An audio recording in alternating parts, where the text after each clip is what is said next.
I didn't plan on driving home that late, but it was the week before New Year's, and everyone I cared about seemed busy with something.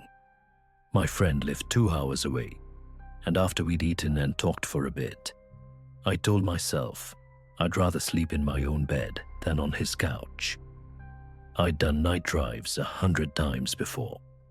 There was nothing unusual about this one when I started it. Clear sky, dry roads, just a long stretch of highway, with music low enough that my mind could wander without getting too tired. I was about an hour into the drive when the GPS suddenly told me to take a detour because of unexpected congestion. That already felt strange. It was close to 1 in the morning. What kind of congestion shows up in the middle of nowhere at that hour? But I followed the directions automatically, because I always do. Looking back, that was probably the moment everything shifted, even if I didn't feel it yet. The highway dropped away behind me, and the detour fed me into a narrow 2-lane road lined with tall trees on both sides. I didn't remember ever taking it before. The farther I went, the more the road lost any sense of being maintained. The lines faded. The asphalt changed texture. The trees grew closer together until the branches hung over the road like they were trying to shut it out from the sky. Then the GPS froze. The map stopped moving. The voice stopped speaking, and the little blue arrow just sat there, pointed into nothing. It didn't reconnect, didn't buffer, just died completely. For the first time all night, I felt something like a knot tighten in my chest. Not panic, just that pressure you get when a situation becomes slightly worse than you expected, and you don't know how bad it's actually going to get. I kept driving because stopping felt pointless, and reversing down a winding forest road felt worse. A few minutes later, I saw the shape of a vehicle pulled off to the side ahead of me. No lights, no hazards, just a dark car, half-angled into a shallow ditch. I slowed down because something about it didn't look right. When I passed it, I saw the glass of both headlights smashed in, glittering faintly in the gravel. I looked through the window as I rolled past. No one was inside. For a second, I considered stopping to check, but the instinct that rose in my stomach told me not to. It didn't feel like the normal uneasiness of seeing a stranded car. It felt heavier, wrong in a way I had trouble describing even to myself. I kept going, telling myself someone had probably already gotten help and abandoned the vehicle. But the road started feeling different after that. The air seemed colder inside the car, even though the heater was on.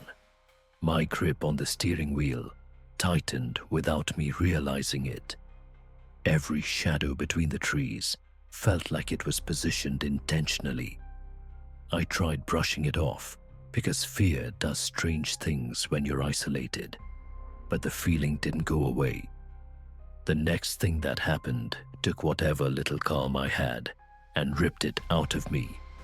I rounded a long curve in the road, and when the headlights straightened out, a man was standing directly in my lane. I hit the brakes so hard the car shuddered. The seatbelt cut across my chest, and the tires squealed on the pavement. I stopped only a few feet from him, heart pounding so violently I felt it in my teeth. He didn't move. Before I could react, before I could decide whether to honk or call out, he stepped backward into the trees. My entire body went cold. I didn't want to drive forward, but I didn't want to sit there either. I eased past the spot where he disappeared, leaning away from the driver's window, like that thin sheet of glass was the only thing protecting me. The forest didn't feel like forest anymore. It felt like a place where people weren't supposed to stop, and I had already stopped once. A few minutes later, something made me check the rearview mirror. I didn't see anything, but the feeling that someone could be sitting in the back seat was so strong, I almost pulled off the road immediately. I forced myself to look properly. Nothing there. Empty seats. But my nerves weren't calming down, and I could tell my brain was starting to slide into that point where rational thoughts and instincts start competing. That's when I heard the sound. A thump, just a dull, solid contact with the back of the car. It forced a breath out of me that I didn't even know I was holding. I gripped the wheel until my hands hurt. Another thump followed, closer to the rear window. I felt sick. I kept driving because stopping felt like the last thing I should do. My breathing was uneven, and my vision was starting to tunnel from how long I had kept my shoulders locked. I said no, no, no, without realizing it. Just the quiet repetition of someone trying to steady themselves against something they can't see. When I finally spotted a house up ahead, the first sign of life in what felt like forever, I almost cried from relief.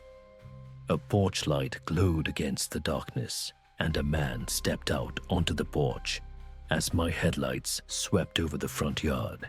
He wasn't dressed for the cold, just a coat thrown over pajamas, like he'd come out in a hurry.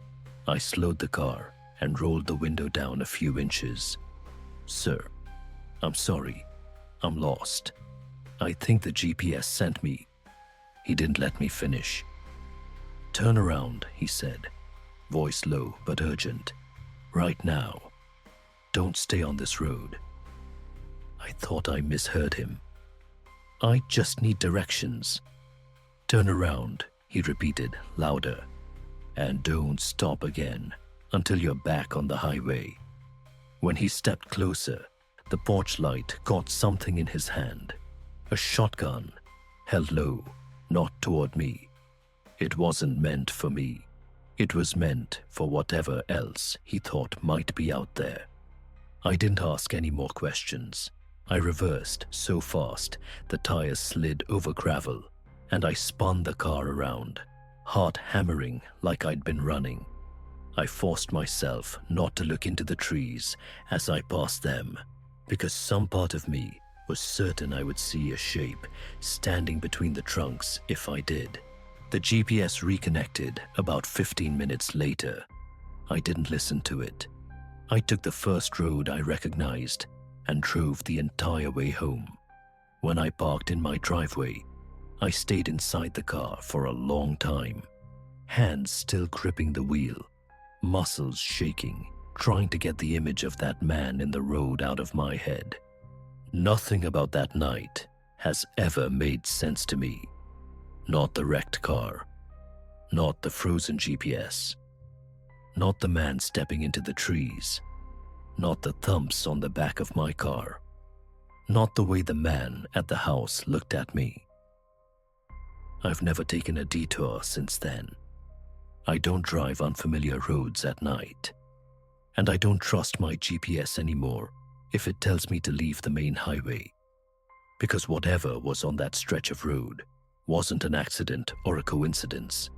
Someone or something was out there, and I am still grateful I didn't stop long enough to find out what it wanted.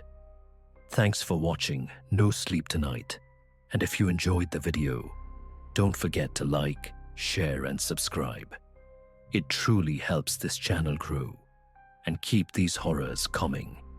I'll see you in the next video, and until then, sleep well.